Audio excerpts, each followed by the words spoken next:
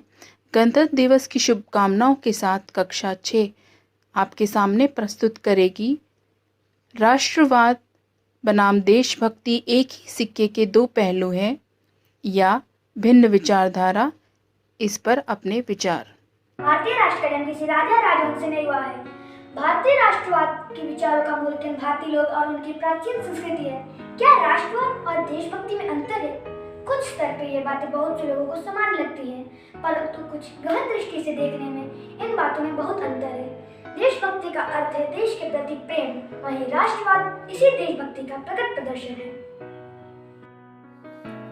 शब्दकोश में देशभक्ति का सामान्य सा अर्थ है अपने देश में प्रेम करना, जबकि राष्ट्रवाद किसी देशभक्ति का प्रकट प्रदर्शन है। शांति के क्षणों में इन दोनों के एक दूसरे का पूरक कहा जा सकता है, परंतु इन दोनों का इस्तेमाल एक दूसरे के विरोध ही किया जा सकता है। भारतीय राष्ट्र का जन्म किसी राजा राज्यवस्था से नहीं हुआ। भारत में राष्ट्र के विचार का मूल केंद्र भारत के लोग और उनकी प्राचीन संस्कृति है। देशभक्ति एक सतत चलने वाली प्रक्रिया है, वहीं राष्ट्रीयता के लिए किसी दुर्घटना का होना आवश्यक है।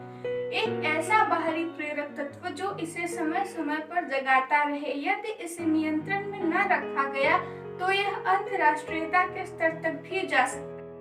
हालांकि देशभक्ति को अच्छा माना जाता है, वही राष्ट्रवाद को तर्कहीन तथा द्वेषपूर्ण माना जाता है। अब अपने सभी दोस्तों के विचारों के बाद मैं अंत में यही कहना चाहूंगी कि राष्ट्रवाद और देशभक्ति शब्द अक्सर एक दूसरे के लिए उपयोग किए जाते हैं, बल्कि दोनों में अंतर है।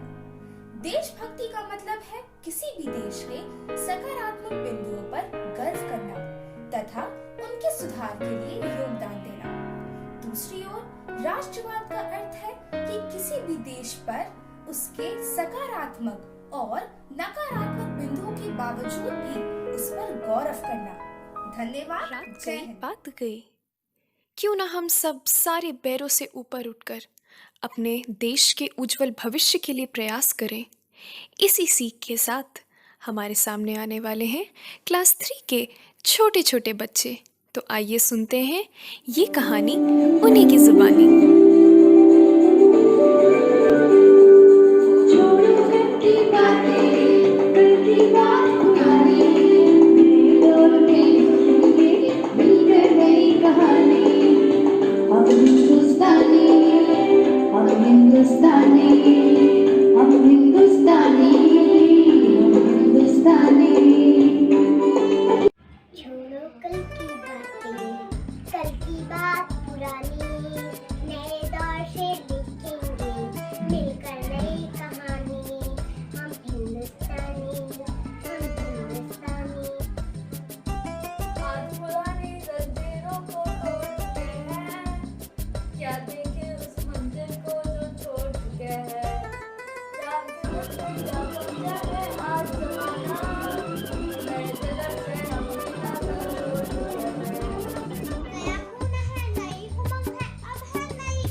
हम हिंदुस्तानी, हम हिंदुस्तानी, हम हिंदुस्तानी, हम जर्रा है मोती आँख उठाकर देखो, माटी में सोना है हाथ बढ़ाकर देखो, सोने की ये गंगा चांदी की यमुना, चाहो तो पत्थर से ध्यान उठाकर देखो। जर्रा है मोती आँख उठाकर देखो, माटी में सोना है हाथ बढ़ाकर देखो, सोने की ये गंगा है चांदी की यमुना, चाहो तो पत्थर से धान उगा कर देखो। नया खून है नई उमंग है अब है नई जवानी, हम हिंदुस्तानी, हम हिंदुस्तानी, हम हिंदुस्तानी, हम हिंदुस्तानी। छोड़ो कल की बातें,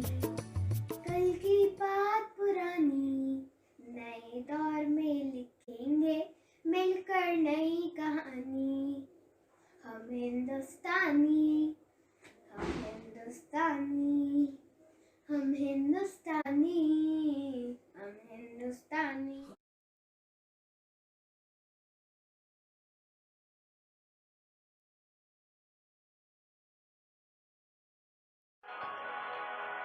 Dear children, fundamental means something that cannot be taken away from us.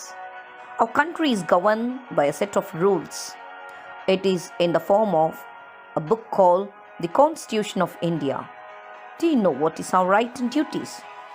Here, the 7th class is ready to explain you about the fundamental duties and rights, which are the moral obligations of all citizens to help promote a spirit of patriotism and to uphold the unity of India.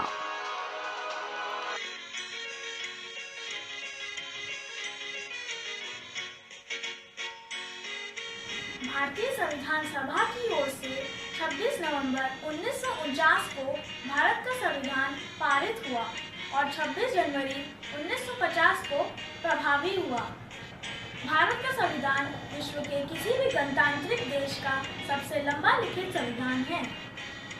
भारतीय संविधान में वर्तमान समय में 465 अनुच्छेद, 12 अनुसूचियां और 22 भागों में विभाजित है।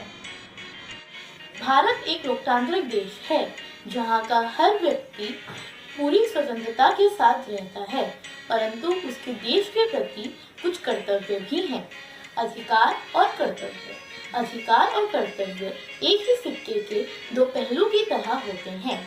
वे दोनों हमेशा साथ साथ चलते हैं। यदि हम अधिकार रखते हैं तो हम उन अधिकारों से जुड़े कर्तव्यों को भी रखते हैं। हम चाहे जहाँ भी रहें, घर, समाज, गांव, शहर, राज्य या देश ही क्यों ना हो, अधिकार और कर्तव्य दोनों हमारे साथ कदम से कदम मिलाकर चलते हैं। अधिकार एवं कर्तव्य एक दूसरे के पूर्व हैं। कुछ मूल्य कर्तव्य इस प्रकार हैं: संविधान का पालन करना, आदर्श का पालन करना, देश की अखंडता एवं एकता बनाए रखना, देश की रक्षा करना, बच्चों को शिक्षा की ओर अवसर देना और आदि। संविधान में हर नागरिक के लिए वो कर्तव्य हैं जो एक नागरिक को अपने प्रति, अपने परिवार, पड़ोसी, समाज व अपने देश के प्रति करने होते हैं, परंतु हमारे देश संविधान हमें कई अधिकार भी दिए हैं। भारतीय नागरिकों को मौलिक अधिकार, अच्छे जीवन की आवश्यकता और अभूतपूर्व परिस्थितियों से निपटने के लिए दिए गए हैं। इनके बिना कोई भी भारतीय नागरिक अपने व्यक्तित्व और आत्मतत्व को बढ़ावा नहीं दे सकता है। ये मौलिक अधिकार भारतीय संविधान में निहित है। उनमें से कुछ हैं: समानता का अधिकार, स्वतंत्रता का अधिकार, धार्मिक स्वतंत्रता का अधिकार, संस्कृति एवं शिक्षा संबंधित अधिकार, संवैधानिक उपचारों का अधिकार। हमारा संविधान डॉक्टर बी.आर. अम्बेडकर ने लिखा है। देश का अच्छा नागरिक होने के रूप में हमें समाज और देश के कल्याण के लिए अपने अधिकारों और कर्तव्यों को जानना व सीखने की आवश्यकता है। हमें ये समझने की आवश्यकता है कि हम में से सभी समाज के अच्छे और बुरे स्थिति के लिए जिम्मेदार हैं। एक भारतीय होने के नाते अपने कर्तव्यों का पालन करें और आसपास के सभी लोगों को इसके बारे में आमंत्रित करें और खुद भी आमंत्रित हों। धन्यवाद।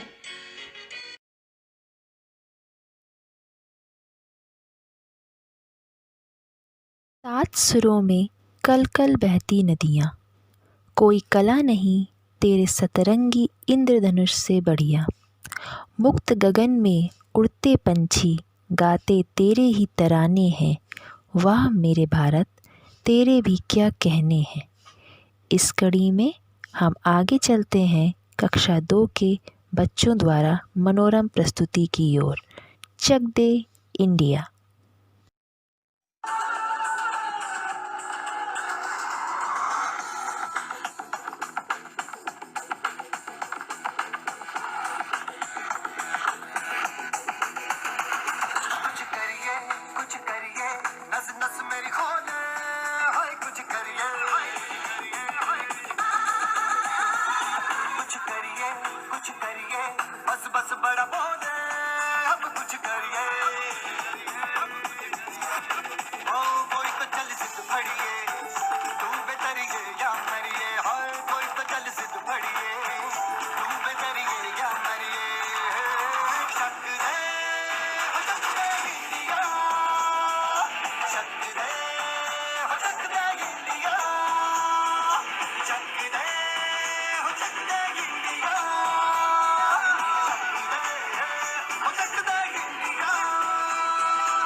This nation is the best nation under the sun. I would like to share my view of the song Mere Desh Ki Dharti.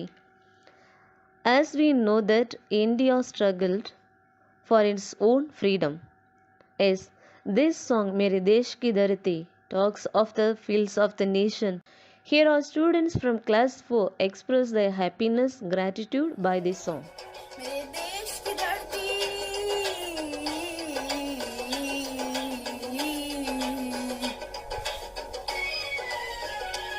मेरे देश की धरती सोना उगले उगले हीरे मोती। मेरे देश की धरती, मेरे देश की धरती, मेरे देश की धरती सोना उगले उगले हीरे मोती। मेरे देश की धरती, देश की धरती सोना उगले उगले हीरे मोती। मेरी देश की धरती। बैलों के गले में जब घुंघरू जीवन का राग सुनाते हैं, जीवन का राग सुनाते हैं। गम को दूर हो जाता है, खुशियों के कमल मुस्कुराते हैं, खुशियों के कमल मुस्कुराते हैं। सुन के रहट की आवाजें, सुन के रहट की आवाजें, यूं लगे कहीं शहनाई बजे, यूं लगे कहीं शहनाई बजे। आते ही मस्त बहारों के दुल्हन की तरह हर खेत सरे, दुल्हन की तरह हर खेत सरे। मेरे देश की धरती सोना उगले उगले हीरे मोती, मेरे देश की जब चलते हैं इस धरती पे ममता अंगड़ाइयाँ लेती हैं, ममता अंगड़ाइयाँ लेती हैं। ओ क्यों ना पूजे इस माटी को जो जीवन का सुख देती हैं, क्यों ना पूजे इस माटी को जो जीवन का सुख देती हैं। ओ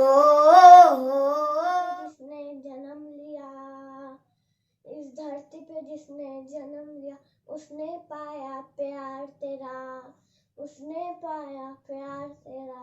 हाँ अपना पराया कोई नहीं, यहाँ अपना पराया कोई नहीं।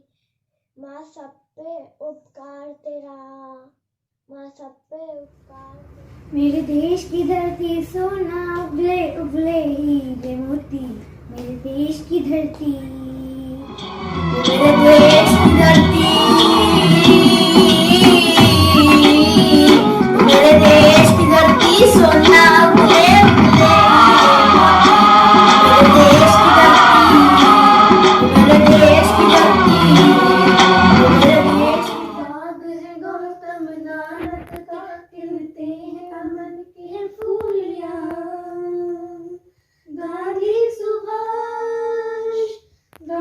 सुभाष टैगोर तिलक ऐसे हैं चमन के फूलियाँ। जिसने जन्म लिया उसी ने पाया प्यार तेरा, यहाँ अपना पराया कोई नहीं। माँ सब पे है उपकार। बाग है गौतम नानक का, खिलते हैं अमन के फूले यहाँ, खिलते हैं अमन के फूले यहाँ।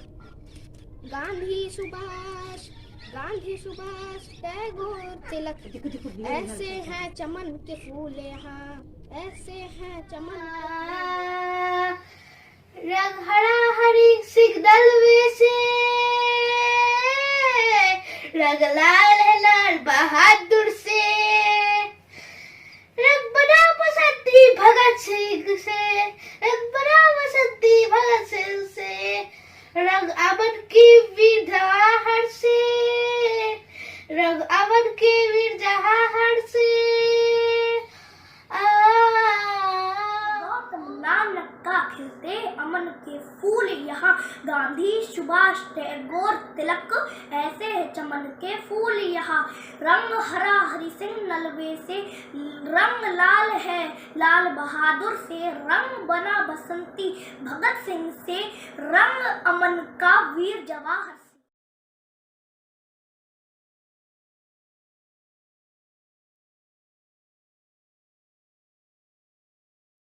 India is a nation that gives us freedom to enjoy all our rights. Here are the future citizens of our nation from class 8th to awaken us with their thoughts and views through a speech on Sabal Bharat, Atmanirbhar Bharat.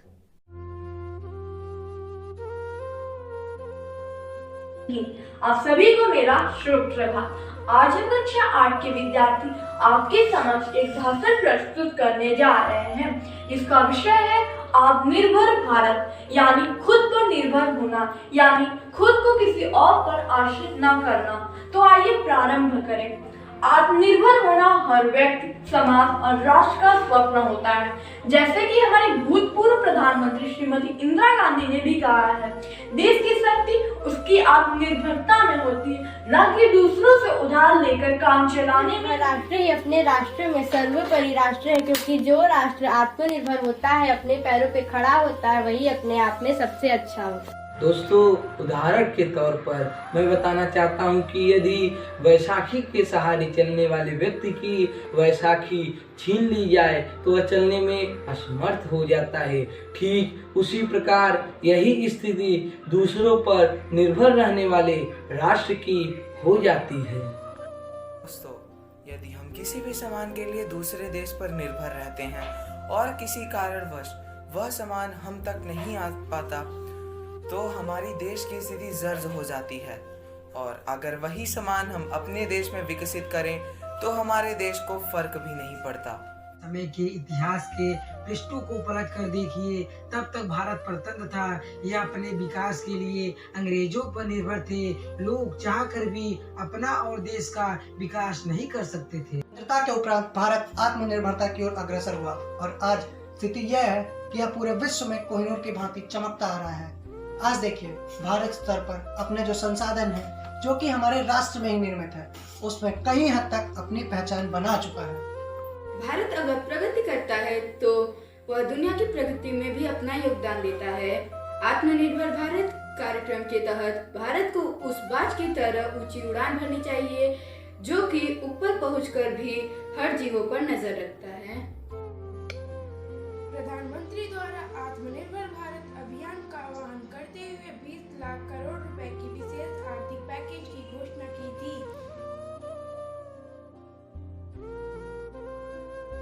अर्थ ये नहीं है कि हम चीन के सामान या अन्य किसी देश के सामान का निर्यात या आयात बंद कर दें। इसका मतलब है कि हमारा खुद का सामान इतना सस्ता और अच्छा हो कि विदेशी माल को छोड़कर लोग स्वयं स्वदेशी माल का उपयोग करें।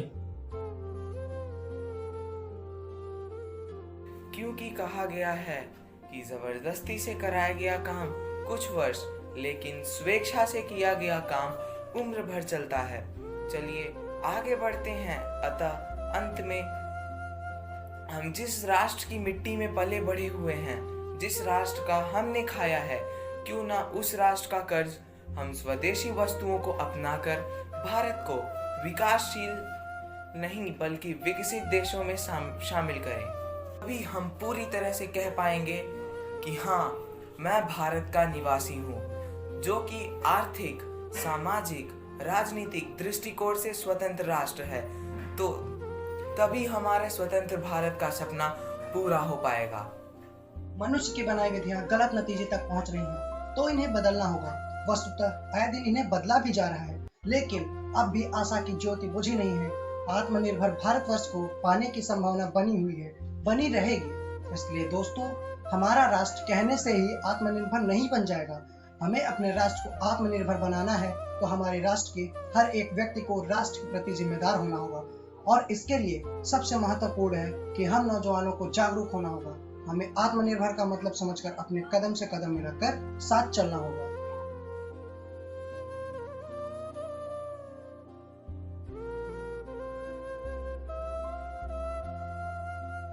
Here comes the band of class 5 to present a patriotic song, सुनो गौर से दुनिया वालों। सुनो गौर से दुनिया वालों, बुरी नजर ना हम पे डालो, चाहे जितना जोर लगा लो, सबसे आगे होंगे हिंदुस्तानी। हिंदुस्तानी हमने कहा है, तुम भी कहो। हमने कहा है जो तुम भी कहो। आओ हम मिलजुल के बोले अब तो यारा, अपना जहां है सबसे प्यारा। आओ हम मिलजुल के बोले अब तो यारा, अपना जहां है सबसे प्यारा। हमने कहा है जो तुम भी कहो।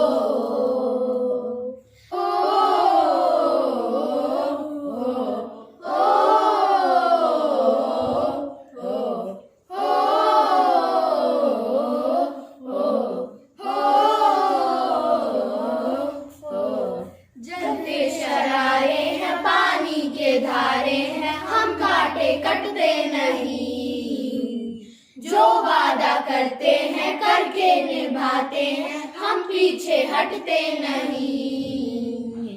वक्त है, उम्र है, जोश है और जान है, ना झुके ना मिटे देश तो अपनी शान है। वक्त है, उम्र है, जोश है और जान है, ना झुके ना मिटे देश तो अपनी शान है। हमने कहा है जो तुम भी कहो। सुनो गौर से दुनिया वालों, बुरी नजर ना हम पे डालो, चाहे जितना जोर लगा लो, सबसे आगे होंगे हिंदुस्तानी। हिंदुस्तानी हिंदुस्तानी हिंदुस्तानी।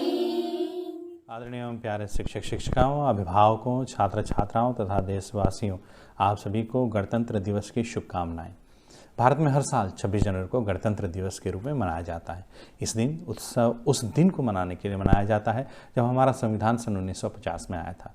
जैसा कि हम सब जानते हैं कि भारतीय संविधान में हर भारतीय को समान अधिकार दिया गया है। गणतंत्र दिवस मनाए जाने का मूल उद्देश्य संविधान लागू करना है। इस दिन ही भारत को पूर्ण स्वराज का दर्जा मिला। संविधान लिखने की शुरुआत सन 1946 में हुई थी। इसे लिखने में 2 वर्ष 11 महीने और 18 दिन लग गए थे। इसके चलते संविधान को 26 जनवरी सन 1950 को लागू किया गया था। इस दिन को पूरे उल्लास और उत्साह के साथ मनाया जाता है। गणतंत्र दिवस हमें हमारे संघर्ष की याद दिलाता है। कैसे है भारतीय राष्ट्रीय कांग्रेस ने युवाओं की मदद से पूर्ण स्वराज के मांग को प्राप्त किया। स्वतंत्रता का संघर्ष कुछ उच्च सिद्धांतों और विचारों पर आधारित था, जैसे अहिंसा, सहयोग, गैर भेदभाव आदि। यह भारत के संविधान में निहित पवित्र मूल्यों की याद दिलाता है। यह राष्ट्रीय गौरव का दिन है। गणतंत्र दिवस परेड पर भव्य सेना का प्रदर्शन हमें याद दिलाता है कि हमारी क्षेत्रीय संप्रभुता की सुरक्षा कई बलिदानों का परिणाम है। गणतंत्र का अर्थ है देश में रहने वाले लोगों को अपने प्रतिनिधियों को राजनीतिक नेता के रूप में चुनने का अधिकार। हमारे नेताओं और स्वतंत्र सेनानियों के काफ़ी संघर्ष के बाद हमें आज़ादी मिली और भारत का अपना संविधान बना, जिसमें सभी नागरिकों के मूल कर्तव्यों, नियम और कानून का उल्लेख है। हम अपने देश के प्रति उनके बलिदान को कभी नहीं भूल सकते। उन्होंने ऐसा किया कि उनकी आने वाली पीढ़ियां संघर्ष के बिना जी सकें और देश आगे बढ़े। हमें ऐसे महान अवसरों पर उन्हें याद करना चाहिए और उन्हें सलाम करना चाहिए। आज जब हम अपने गणतंत्र दिवस को मनाते हैं, हमारा जैसे इसकी प्रवृत्ति है अपने कर्तव्यों को हमेशा स्मरण रखना है। हम तभी अपने देश के प्रति अपना योगदान दे सकते हैं। हमारे बीच में फैली कुरीतियों को अपने स्वार्थ को तज कर ही हम इसे धारण कर सकते हैं। स्वतंत्रता तब तक अधूरी है जब तक कि इसके साथ कर्तव्यों का निर्वाह न किया जाए। अतः अपने कर्तव्यों को हम कभी न भूलें और देश की उन्नति में अपना सहयोग दें। जय हिंद, जय भारत।